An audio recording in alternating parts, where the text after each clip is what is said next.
The crew worldwide, from Cali to Twitter, real hardcore fans, boxing ass niggas, consistency cops, police the views, we'll pull up receipts for any debate you choose. Shout outs to Clan Archie for the dope production. Ring Gang stay with the best discussions. Ring Gang Radio. So now, in news, this week where shit got real, sort of. Actually, no, before we get into that one, we'll get into the other news that was announced that will lead into the news that shit got real. Yes, WBC, WBA middleweight champion Saul Canelo Alvarez, finally has a opponent for December, to turn around after surviving, the onslaught of Triple G and somehow getting rewarded for it. Yes, and his opponent, drum roll please, Rocky Fielding. Wow. Yes. UK career mode strikes again. Right. Now, Rocky Fielding is he holds the secondary title of the WBA super middleweight title. He is known for his one loss to the actual WBA super middleweight champion Cal Smith, who won his title along with the World Box Super Series about 3 weeks ago. I guess against George Groves, and Cal Smith knocked out Fielding within a round. So I have nothing against the soft touch. I mean, like I said, if you're gonna fight so soon, like 3 months after this, after a fight like of that magnitude, which I think is probably the leading fight of the year, for me. I don't know about you, LB.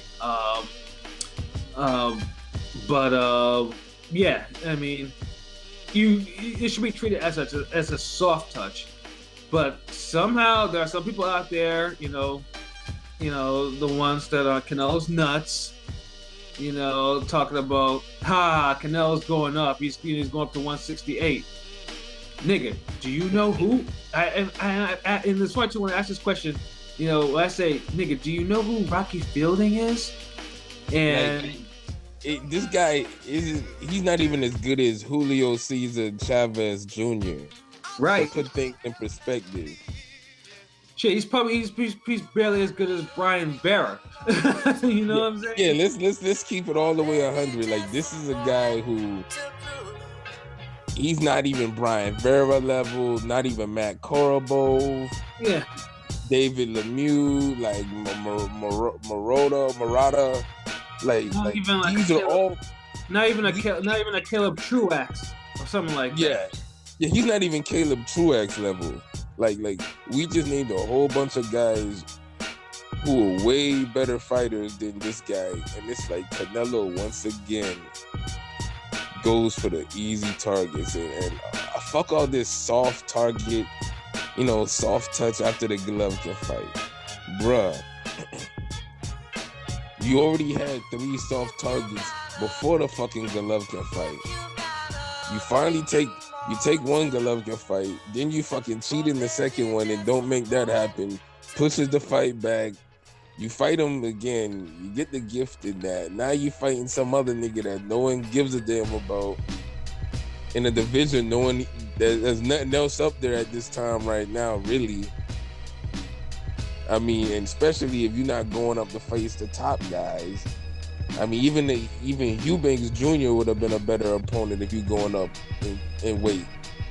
Right, and because there are definitely now, like I said, if you really want to get attention, like, oh, you go up to 168, if you really want people to actually say, oh, this nigga got some balls or whatever, You could have fought one of the actual legit 168 champions. They're out there, you know what I'm saying? Well, except for Benavidez, because the nigga was out here, you know, living his best life as Tony Montana, you know what I'm saying, with his leisure suits and shit. You know what I'm saying? You know, like there could have been there were other better fighters that, let's say, hey, you know, if you want to, let's say, you know, yeah, 3 months, I'm already facing our top contender. But don't try to stunt on niggas, man. Talk, you know, don't try to like say to niggas like, oh, Canelo, he's moving up. Triple G never do that. Triple G would whoop Fielding. You know what I'm saying? Would badly whoop Fielding. Most of the middleweights would whoop Fielding. Yeah, that matter. You know what I'm saying? It's not. I mean, I'm not trying to knock Fielding because he's really. I mean, he's just he's. I mean, this is like he's catching strays right now. You know what I'm saying? Yeah, it's a great opportunity for him, but it's not a great look for boxing. You know, it's a terrible fight. After all that momentum, it's like the David Lemieux fight was like right there, literally. Right. Yeah, and I'm thinking, and that would have been an interesting fight because, you know, Lemieux did score a highlight reel knockout on his undercard. You know, he's a former champion and he hits hard as shit. And he's hard to put away. You know, that there's intrigue in that fight. And, you know, like I said, and Lemieux has the power to knock him cold. He does. That would have been interesting to actually see. But, you know, I guess, I mean, now, finding someone like Lemieux, even after that, would probably knock off some of his prime, because Lemieux, barring some pure incompetence, would probably land on him hard. Bruh, but man, what is this? It's like, come on, man. Like, even with all that said, let's not make David Lemieux into more than what he is. He's a top 10 160 guy, former champ, hits hard as fuck, but he can be outboxed. So it's not like Canelo is in over his head, man. So, you know, we almost making the fight sound like, damn, Canelo should have ducked this nigga. No, fuck that, man. Canelo, once again, and this is why I so like just fucked up he had even won the Triple G fight, because I already knew this shit was gonna happen. He wasn't fighting no Charlo. I knew that was going. Yeah, and Charlo is someone he probably should have been fighting, you know, but since, you know, Charlo has that interim middleweight title, and, you know, he's been interim, he's been head of that belt for a minute now. But yeah, Oscar's not stupid. Oscar's not gonna put that, you know, not gonna put that nigga in. So they try to make Triple G fight Charlo to fight another rematch. So it's like who's gonna do that? Like, there's unless Golovkin gonna get $5 million for that fight. Yeah, and this is the reason why, at least $3 million. And, you know, that's part of the reason why he was like, that's why he probably was like, oh, I'm gonna go for 168, because, you know, most likely the politics in that division were probably too, you know, was getting too hot for him. So it's like, let me go up to 168 and let me just try politics, aka competition. Canelo always does that when the division get hot and ready. And this what I be telling you, it's like Canelo's another guy like Crawford, who hasn't really fought a lot of threats. He fights skilled guys, but he doesn't fight a lot of threats. Well, he hasn't fought one until Triple G, really. Yeah, like how many fucking fights Canelo had? Yeah. It's like there's always something, even and it's like it's a lot of fool's gold. Like Canelo, like first Trout was the guy that we were like, okay, I don't know, man. This nigga Trout, you know, he doing it now. You know, he thrashed Cotto. Shit, man. I don't know if Canelo wanted Canelo fight it, step up like a G. But then the open scoring and, you know, him basically like chilling, resting on his laurels for the second half of the fight, where Trout is forcing the issue and pity pat him in the death against the ropes. He pretty much could have lost that fight. That fight could have been a draw or a Trout win. And right. We want to keep it real, because Canelo basically knew he was winning and just said fuck all. So then we get the Floyd fight. Okay, we know Floyd was looking at that nigga as food. We get that. He was a favorite. It was a cash grab. Hey, but Floyd ain't gonna knock you out. Not no big, hungry, stocky nigga like Canelo. So it wasn't really no danger in that fight. Like that. There was no big threat. he fights Kirkland.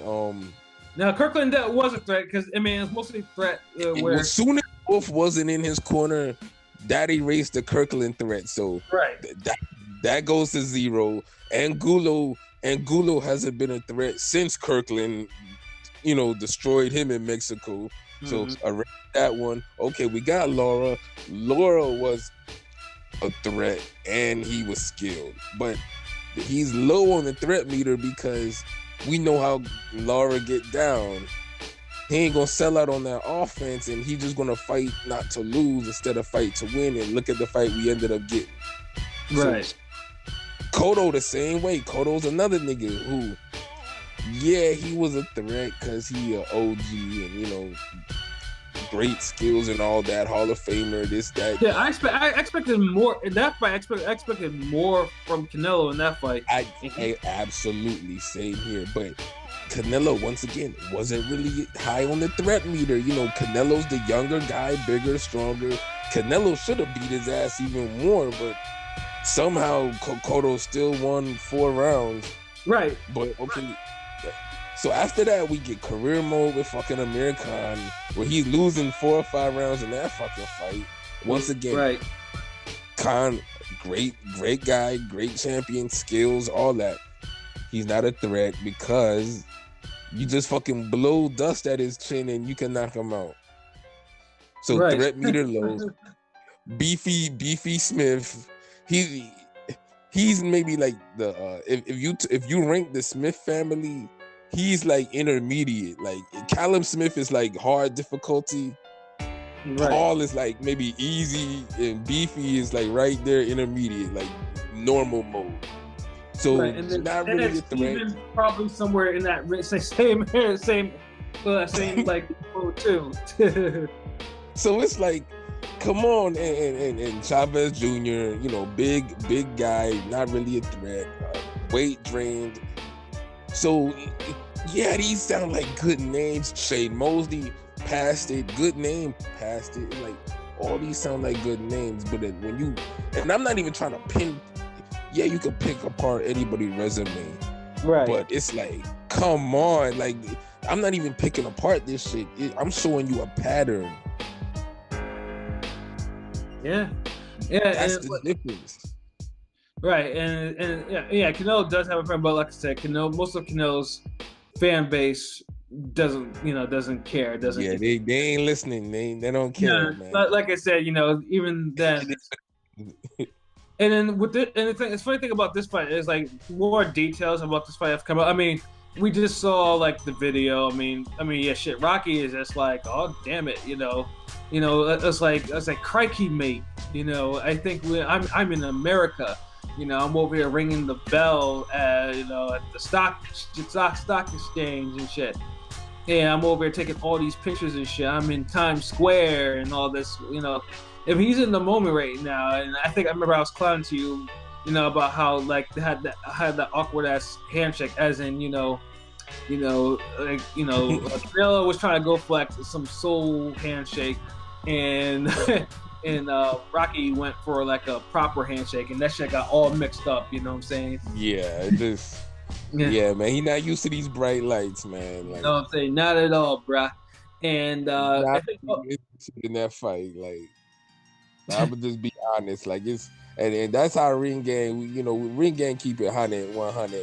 Like a lot of these niggas out here, they promoting this shit, like they trying to get in good with these niggas, man. But it's an ass fight, nah. Yeah, we'll talk about it because it's news and it's boxing and shit, but yeah, I mean, the reason why we talked about it is just like we gotta let people know is like, yes, Canelo's going up to 168, but Canelo is not winning. He's not being a significant fighter at 168. I mean, there's a reason why. I mean, even at 168, no one really talks about Rocky Fielding at all.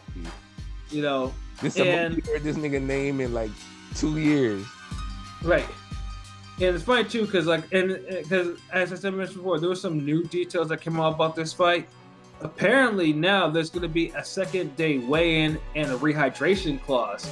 So yeah, so they're trying to make it like Oh yeah, this because I think either the soft touch talks got to him, or or the fact that Canelo saw this motherfucker up close, because Canelo's only like 5'8", 5'9", and Rocky Fielding is like 6'1". I mean, you saw the height. You saw the height difference. I mean, big height difference, but big height. It don't mean nothing if you can use it effectively. Like you can have all the advantage, but you got to know how to use that shit.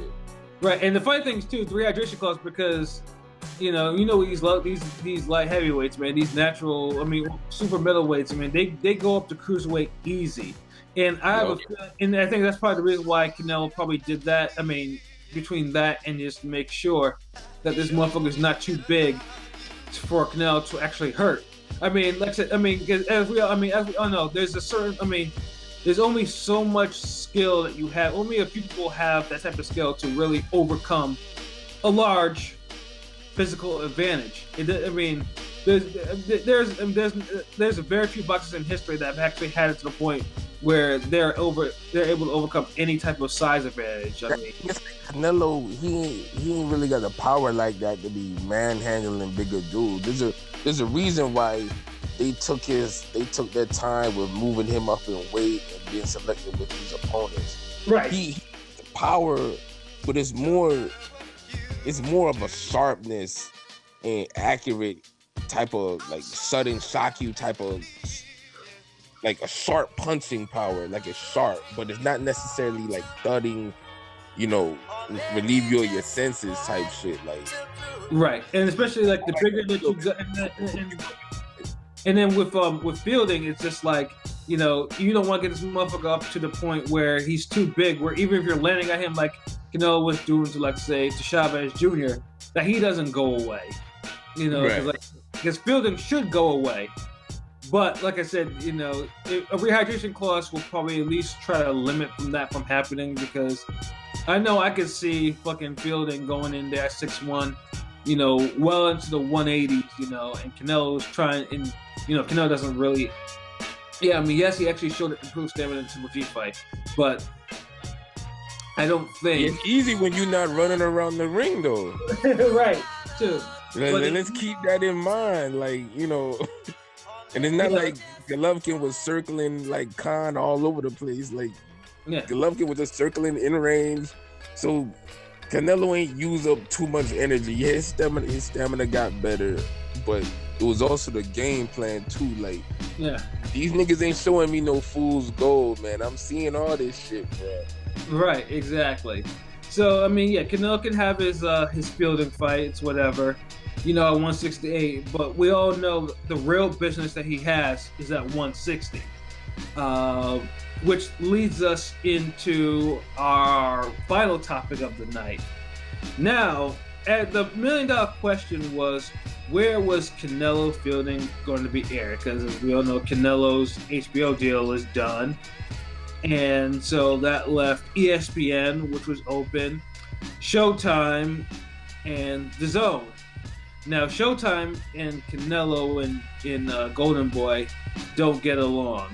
I already knew, like I said, the politics would be too great, because should Canelo have went to Showtime, that Charlo fight would be screaming at him all day, all week, all year, until that motherfucker got in the ring with them. Yep. No question about that. ESPN, I was actually thinking that he would. The Zerto fight, the Ramirez fight would have been screaming at him. Yeah. So now, in the end, I kind of actually thought it would go to the DAZN, even though I was thinking it could be a long shot, because Fielding is a Eddie Hearn fighter, and Eddie Hearn, of course, is affiliated with DAZN. And so I'm thinking to myself, could that actually be pulled off? And lo and behold, hey, Canelo Fielding is fighting on DAZN. So no pay-per-view, because I'm like, I told myself this was the only legal way I was gonna watch this fight. Because if this was like a Showtime pay-per-view, or HBO actually wanted to do a one-time deal, And I wouldn't even go see it if it was in the theater. Never mind pay $70-$80 to watch it. It's in New York. Like they finally getting Canelo somewhere else, and it's like, look, they bring him to fight. Like this nigga gets so many passes, boy. I'll tell you.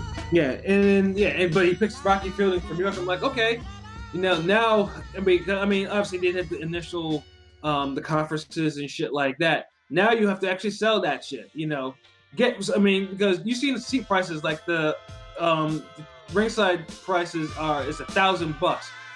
Some motherfucker's gonna pay $1,000 to watch Canelo beat up on Rocky Fielding. Yeah. So now they have to really sell this shit to for it to actually feel. I mean, they may actually do it, but now you have to give people reasons like, hey, why do I want to spend this money to go to MSG and watch this shit live? The Zone, them with the Zone. I mean, I have a DAZN subscription, and right now I'm nearing the end of my free trial. I think I have 5 more days left before they charge me for the next month. And I mean, as I mentioned before, I'm a fan. I like it. So hey, I mean, if we get this type of fight for $9.99 and it's part of my subscription and I'm getting other fights on it, fuck it. I'm fucking with it. I'll watch it legally. You know what I'm saying? Not to do any other extra shit. And so I think the hope is too for that fight, they go ahead and they pad the undercard. I mean, really pad the undercard. I mean, so far I think the only fight so far that's probably been bandied about or probably be close to announced is Beterbiev getting back in the ring defending his IBF light heavyweight title against Joe Smith Jr., which is not a bad fight. Not a bad fight at all. That's a pretty solid fight, and Beterbiev, his name buzzing because he just had a good fight with Callum Johnson. So right, and then Joe Smith put him in there with another puncher. Hey, that's good. Right, and then Joe Smith Jr. I mean, dude's a caveman, but that motherfucker has stones in his fist. I mean, he still is the man that ended the career of Bernard Hopkins. Geese Howard, even though in his yeah.